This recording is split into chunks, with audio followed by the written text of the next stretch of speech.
You're listening to the Coffee Nation Show by We the Origin. This is a podcast that tells the story of coffee innovators and leaders who are pushing the boundaries of coffee as we know it. My name is Abbas Aladina, and I'm the founder at We the Origin, where we solve coffee's biggest problems with technology and innovation. We're disrupting coffee supply chains, one farmer at a time.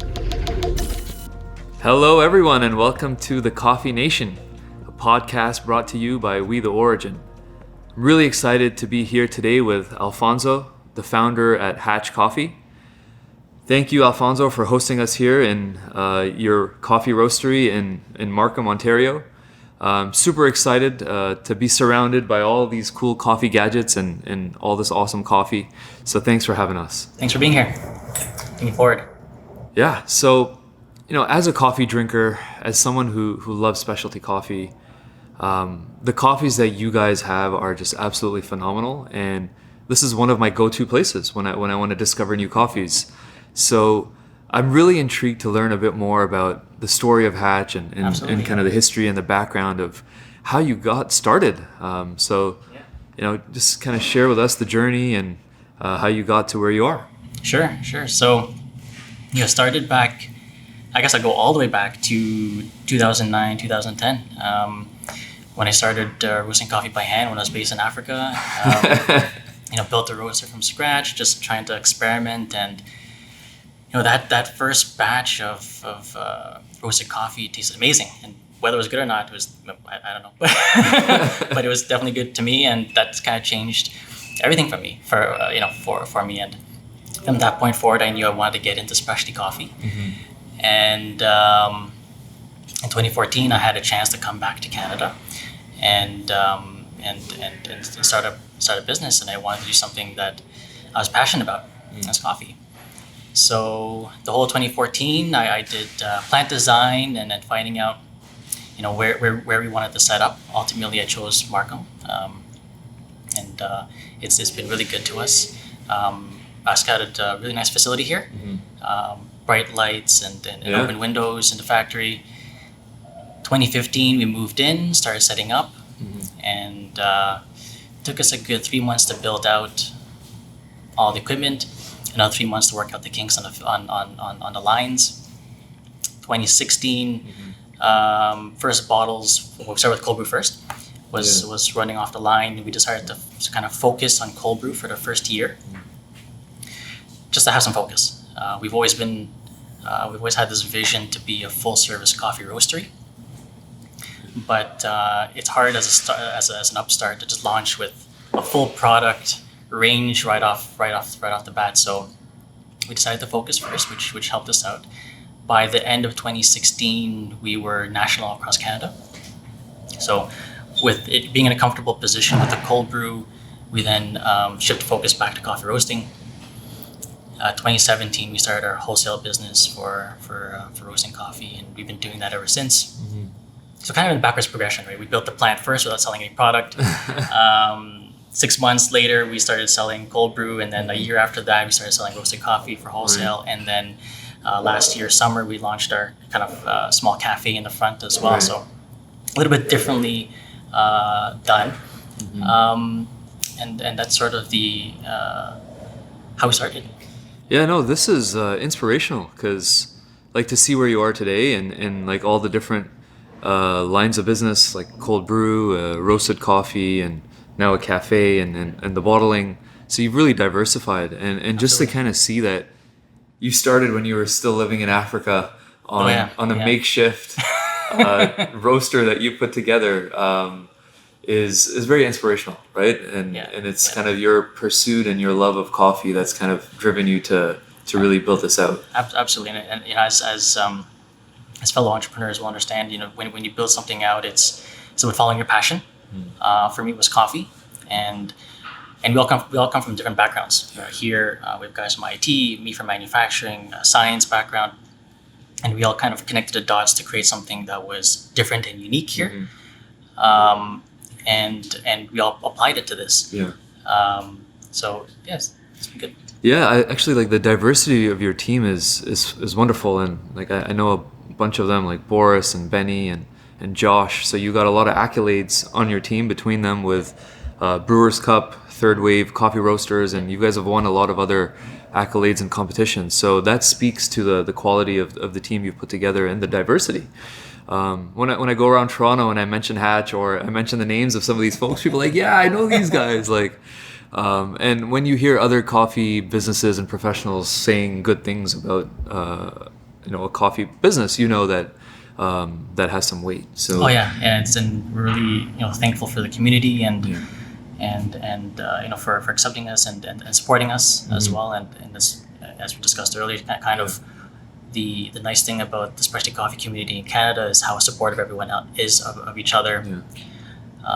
We're definitely thankful and humble at the same time. We've only been around selling coffee for 3 years and a bit, and to come this far and for people to like how we do coffee, especially when we started, there wasn't a lot of roasters that were doing light roasted coffee, which is what we like to do, and now we're able to experiment with a lot of different things, and from different origins, different variety processing methods, even down to our bottling operation. The community has been good. Yeah, and I know you do a lot of events where you bring in people, consumers, and you educate them, and you just kind of walk them through how to understand where your coffee's from, how to prepare it, how to consume it. So you're doing a lot of work in the community, which speaks to overall the brand of Hatch and how you're contributing to this specialty coffee movement for sure. Absolutely. I'm actually just thinking back to what you said about the first time you roasted coffee. So what kind of beans did you use? I used Barako beans, which are actually coffee from the Philippines. From not Arabica, it was actually a Liberica coffee.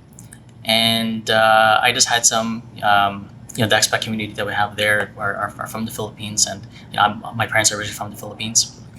And so it was coffee we had available. We decided to try it, and it was very sweet coming out of that sort of makeshift roaster, and it changed everything. So a lot of people have that aha moment, right, when they first taste specialty coffee, and it's unlike anything else they've ever tasted before. I had a similar experience. For me, it was someone prepared it for me. It was an Ethiopian Harar, and it just blew my mind. But I'm also thinking back to the first time I roasted coffee, and it didn't turn out as well as yours. Mine was under roasted. It tasted like grass. Like it was just terrible. I had to actually throw it away. But one thing you also mentioned is light roasts in general weren't that big 5 years ago. And why do you think that is? And why is that changing now? It has to do with more understanding of and awareness of where coffee comes from. And for us, the reason why we do it is because it's able to highlight the unique aspects of the origin of the coffee. As you dark roast, it tends to be more of convergence in flavor. So for us, it was our way of presenting origin to consumers. Yeah, I think just like over the years with like going from Folgers to second wave coffee, we tended to have a lot of dark roasts just because the quality of the coffee was so bad that if you light roasted it, it would taste terrible. So it had to be dark roasted, and you had to add milk, you had to add sugar just to make it drinkable, right? Absolutely. And when you light roast, there's a lot more, I would say, transparency of the bean, right? So sourcing comes into big play, processing, and how we treat it, and roasting is harder to do as well. You have to be a little more technical. So it's not for everyone, but it does take some considerable skill. But I think it's in a trend in the right direction. Yeah, absolutely. So I know, like, you obviously you started with cold brew, right? And tell me, like, why you decided cold brew and how that ended up happening when, I mean, you were probably one of the first, right, to do that here in Canada. When we were doing the initial kind of business plan in 2014, we wanted to, and being an entrepreneur and this is a business, we wanted to be unique in some way. And I grew up in manufacturing in the beverage world. So for me to connect a background in food and beverage manufacturing with something a little more craft, and we saw cold brew trending in the US in 2013 and 2014, we decided, okay, this is where we can present origin coffee to consumers more directly.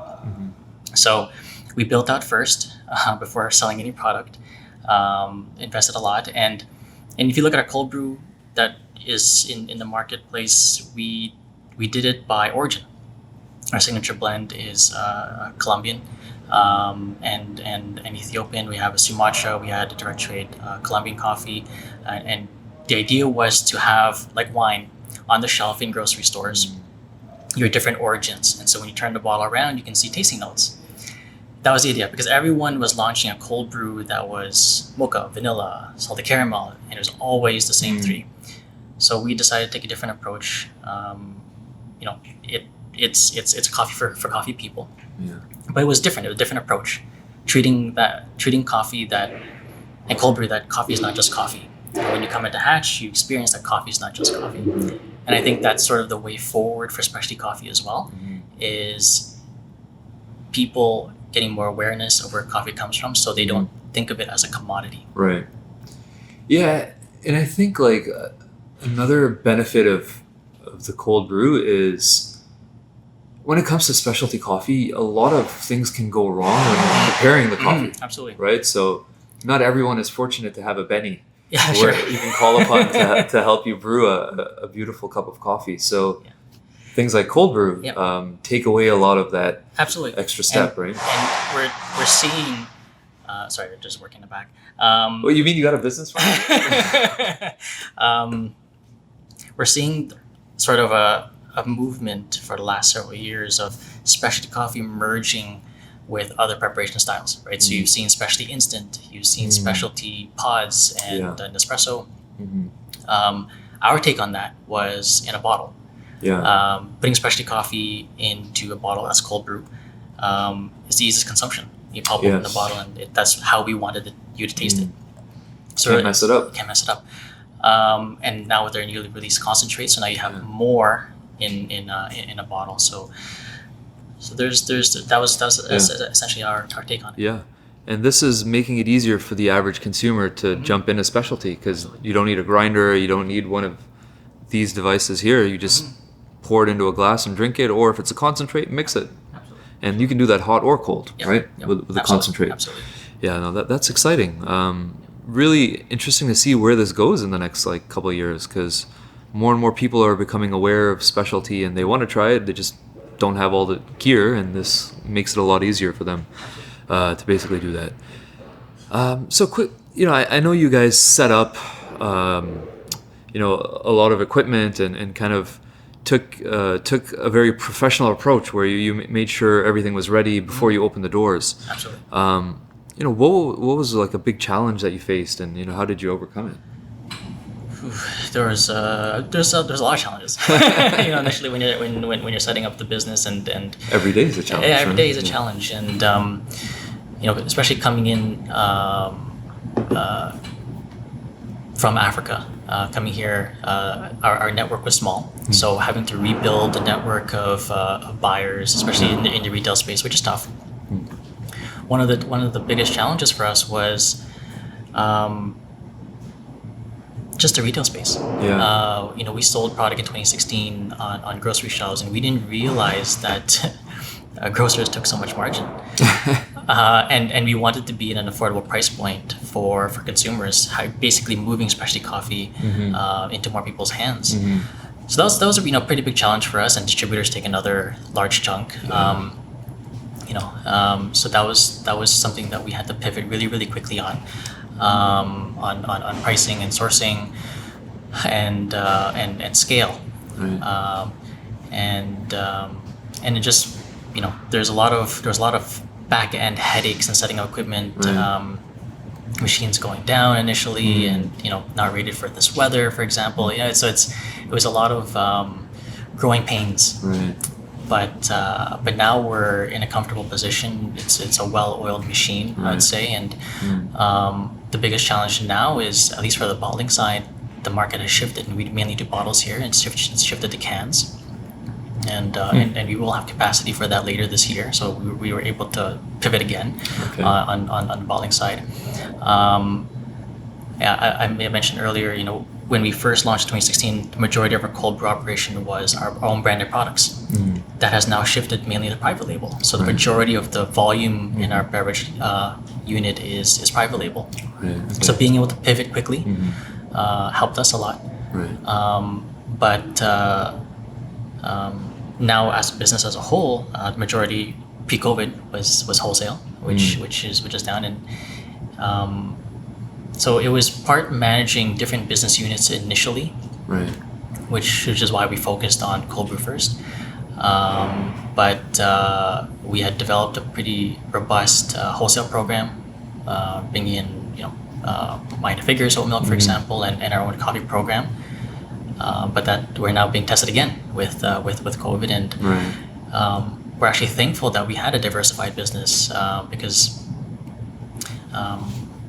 having the wholesale built up as well as the bottling operation and online sales has kept us busy during these times. Yeah, so I can see like you've faced a lot of challenges along the way, and you've pivoted, you've met the challenge head on, and you've jumped over it, stepped around it, whatever it is, and you've been able to diversify, which has then helped with COVID, right? Because like you're saying, COVID, all your wholesale customers, they're not open anymore, so absolutely. they don't need coffee. But then online sales went up, and you were ready for that. So that's great. You mentioned like can versus bottle, right? So can is a kind of higher in consumer preference right now than bottle? At the moment, I think it's being, it's shifted from glass bottles or PET bottles to cans, and we're seeing it's a lot more prevalent in the marketplace now. It's just because it's like it doesn't crack, or I think it's it gives off more of the premium feel as well. Okay. In terms of convenience, I personally, I think a bottle is the way to go, but it does allow for different consumption locations. Yeah, interesting. Okay, and so this kind of gives some insight into how consumption behaviors evolved. What about in terms of like the origins that you source from and the specific coffees? Like, how have you seen that evolving over time, and maybe you can also tell us what's coming in. What are your newest coffees that you're expecting and excited about? Yeah. So our profiles haven't changed that much since we first launched, because we always started out as being a light roast, doing fruit forward coffees. That's why I'm here all the time. Thank you. It's we're seeing from the consumer side that people are becoming more aware and experiencing that kind of coffee, and so we're seeing more people gravitate towards that as a general movement. But in terms of our style of roasting coffee, we've kind of just refined our process, and we still like to introduce coffees that are not common or they're unique, and have some sort of wow factor. So, for example, you might expect an Ethiopian coffee to be fruit forward. We might bring in a coffee that's like a whoosh whoosh, and you'll taste black tea, and it's like, whoa, that's different, right? And so it's really about, again, showcasing the coffee is not just coffee, right? Or we'll take a coffee that's a washed Colombian coffee that is fruit forward, and you don't expect it to be, right? So it's about changing people's mindset through experience. Yeah, you're playing games with us, because I come in and I have a Gucci and I expect a certain profile, and you're like, what? So absolutely. Yeah, no, that's awesome. And later this month we are releasing in our subscription box 3 Nicaragua coffees. 2 of them that we brought in direct from Nicaragua, and basically it's going to be 3 processing methods: natural, a honey, and a washed. So a little bit different, and again, more fruit forward coffees, but from producer that won COE this year. Luis Baladeras, and he's been really good to us. We've worked with him every year Yeah. for the last few years.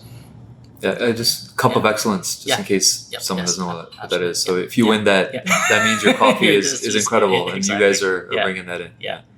Just kind of thinking, at the industry as a whole now, right? So, like you said, consumers are starting to be curious about specialty coffee. Right now, with COVID, people are forced into their homes, so they're experimenting with coffees at home more than they did in the past.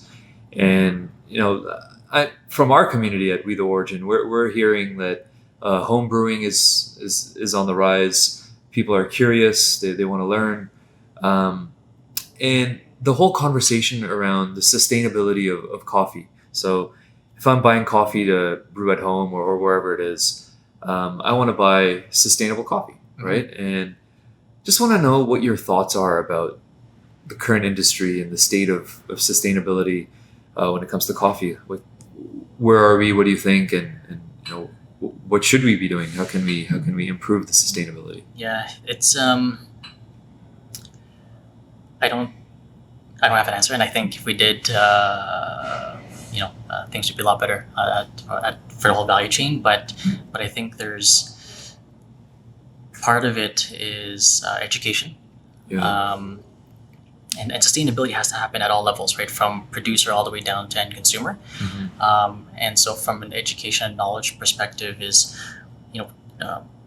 trying to grow the knowledge base for producers to produce more quality coffee, because from there they're able to sell into especially coffee channels, which is growing. Yeah.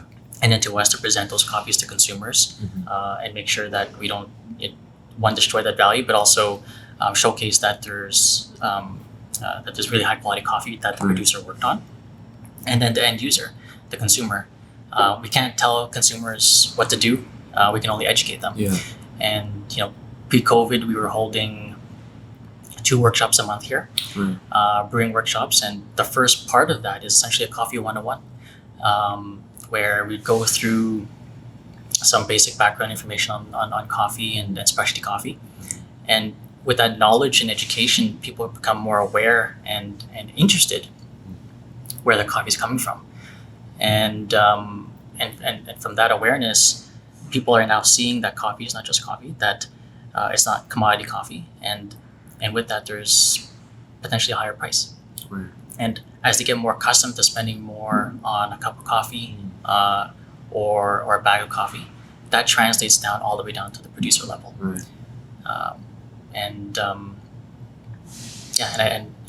Touching on sustainability at the farm level, price point is a really big factor as well. And I think that stems from it being linked to a commodity index. They basically take coffee and lump it into one as Arabica coffee or Robusta coffee. But as we know, there's different varietals, different processing methods. And I think part of the solution, I know it's probably going to be a tough one, just decouple it. Just decouple from the index, and now judge the coffee based on the quality of the coffee. Right. Price it based on the quality of the coffee. And so now quality becomes the factor for price. So you have producers working towards quality. Same with roasters and the end user. Yeah, I think what you're saying makes sense. And I know you have a finance background, so what you're saying definitely has weight. But if we can decouple from the commodity market, because commodity coffee and specialty coffee are 2 completely different products, right? So if you're producing commodity coffee, you can produce it cheaper. There can be defects in that coffee. There can be insect holes. They can be a lot of other issues, and that can then go onto your grocery shelf store, and that's perfectly fine. But there's some work that needs to be done at the grading level as well, and we have three Q graders here, and having gone through that process, you see that it's kind of black and white, right? Yeah. We judge a coffee, if it's 80, it's specialty grade. If it's below that, it's not specialty grade, goes directly to commodity. So that price difference right there, that 79 to 80 is big. And then when you get from 80 up to 90, that price is almost exponential in terms of the price points, right? So I think that needs an overhaul as well, because there is a way to help the farms that are 79 and below, right? What if we just expanded that range, had a different grading scale, there's technology now for sorting. Why not sort that coffee to make a specialty grade as well, right? Exactly, So yeah. there's actually a lot of solutions. Yeah. Instead of just dumping everything into non-specialty. Yeah, for sure. Like if someone has 10 sacks of coffee and that's all they can produce, right? They're so small that they may not know what the quality is, right? They don't have the ability to Q grade it. So they're at the mercy of, okay, someone comes and says, hey, this is the commodity market. Give us your coffee. This is what we'll give you. And they say, okay, or they hold off for a better price next week or next month or whatever it is. And maybe their coffee, is a 79. Maybe it's almost specialty. But if they just sorted it, right, and they might lose 2 sacks, they might have 8 sacks, but then it's a low 80, and then all of a sudden the value of those 8 sacks is way higher than what that initial 10 was. But then the second problem is, how do they get access to market, right? Absolutely. And right now we just don't have a system where you can buy 10 sacks of really great coffee from a micro producer in, wherever, Panama or Ethiopia or wherever it is. So I think if we can figure out the logistics side of how do we enable that smallhold producer to sell these 10 sacks of coffee to you or any other coffee buyer, we could capture a lot more value in that coffee. Because the problem right now is those 10 sacks get mixed with some other garbage coffee, and then it all gets blended together, and you never get to understand the profile that original producer was going for. And that's a shame, because it could have been great, right? And we lost a lot of value in the coffee supply chain just by doing that. So I don't know if we have the solution, like you said, right? One of the things that was interesting that came up during Jump Conference is forward contracts, right? And I know forward contracts are just a slice of the market right now, but that has some potential if we kind of explore it a bit more, where you would make a contract directly with that small producer, and we need to enable the logistics, but that's one way you can buy farmer direct and know that they're being paid what they should be paid. Absolutely. And in speaking with some farmers, and we helped some farmers back in the Philippines as well, and a lot of what their concern was making sure they can make income, right? So having forward contracts, they know that they're going to get paid a certain amount when there's a harvest. So it's basically some security for them. Right. In both ways. As a seller, you know that someone's going to take your coffee. As a buyer, you know that someone's producing my coffee, and then I can develop a better relationship with them over time. And there's less storage along the way, because it doesn't have to go in a holding place in a warehouse, less logistical costs. It's just more efficient overall. So instead of the value of that coffee going to logistics, it actually can pass through all the people in the supply chain who are actually adding value, including the farmer. Absolutely. And part of the reason why coffee is at a certain price point, and why the farm gate price is much lower in a lot of cases, is because it has to pass through so many hands, right? And each one of those hands is a business, and each business needs to make a margin. So if we're able to streamline that, and it becomes more efficient, we pass more of that value back down to the producer, where it makes sense. Yeah, and I think it also goes back to what you were saying before about consumers being critical to this whole thing, and just being, we need to come up with a way to educate the consumer on, like you mentioned, farm gate price, right? The average consumer has to be able to understand what that means in a very unintimidating way. And I think it's my job, your job, it's all of our, like everyone in specialty coffee, it's our jobs to figure out how to do this better. And I think we make it a little difficult, not by intention, but we need to simplify that. Absolutely, right? Absolutely. I mean, it's a complex problem. It is, and sometimes the simple solutions are the ones that work the best to tackle a larger problem like this. Yeah, you're right. That's for sure. I think we're on to a good start with this conversation, and some of the other conversations we're having on the Coffee Nation podcast. We're really just trying to bring some awareness to these issues. I think that's the first step. It's good that over the last few years we've seen the industry focus more on FOB price. So for anyone who doesn't know, that's freight on board, Yeah. freight on board price. So that's basically the price of the coffee when it's loaded onto a ship in an origin country. So once the coffee is on a boat in Panama, let's say, there's an FOB price. However, there's other prices that we should look at, and more specifically, what does the farmer actually get in their hand? So I think we've started the conversation, and we need to continue to educate consumers. You're going to continue that with the workshops you do, and we're going to try to do that with the content. And I'd love to connect again in a year or 2 years or whatever, maybe earlier, and just kind of Absolutely. see where we are, and if we were able to make an impact. That would be a lot of fun. But thank you so much, Alfonso. Thank you. This was a lot of fun. This was good. It was good to just kind of learn more about your story and the business, and kind of learn where you came from, and how you got to where you are with all these crazy coffees that are incredible. So thanks for hosting us, and Thank you for your time. Really appreciate it. Thank you.